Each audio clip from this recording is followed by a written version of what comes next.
Whenever I make a video explaining that 0 to the 0 is not equal to 1, but it can be convenient to define it as 1, invariably someone will come to the comments to say that it is 1 because the number of functions from the empty set to the empty set is equal to 1. Which is, of course, a bizarre way to explain what the value of 0 to the 0 is. So let's try to explain what do they mean by that and explain why they are wrong.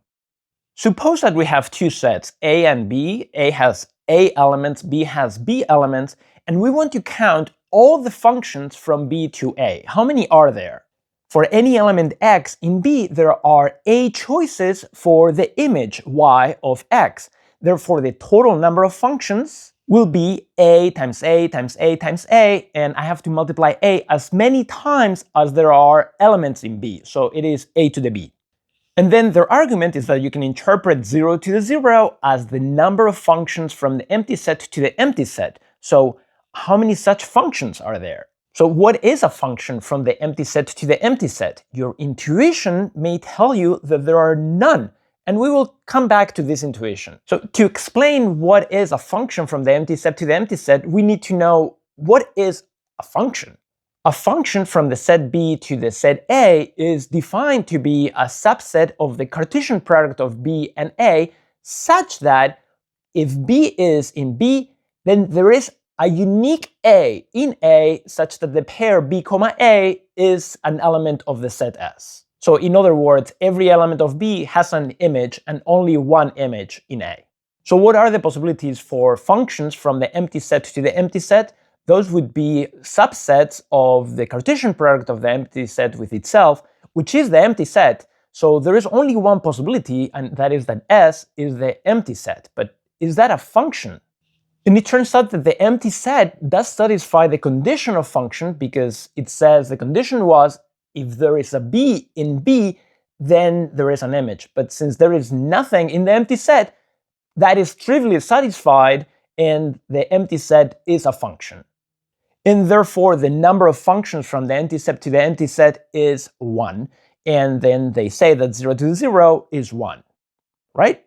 Now, that's not convincing, because the number of functions from the empty set to the empty set is an artifact, a weird artifact, of the way we have defined functions. And if we use common sense to redefine the concept of function, then 0 to the 0 would have another value, which shows that 0 to the 0 being 1 is again arbitrary, and it depends on the definition of a function. So let me show you what I mean.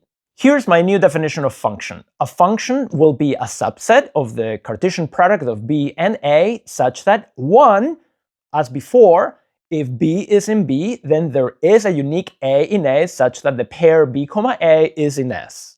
And we include a common sense clause that says that the function f takes at least one value, so that S, the set S, is not empty, so that there is at least one pair B, A in S, so that there is at least one element in the set B that is mapped to some element in the set A. Common sense.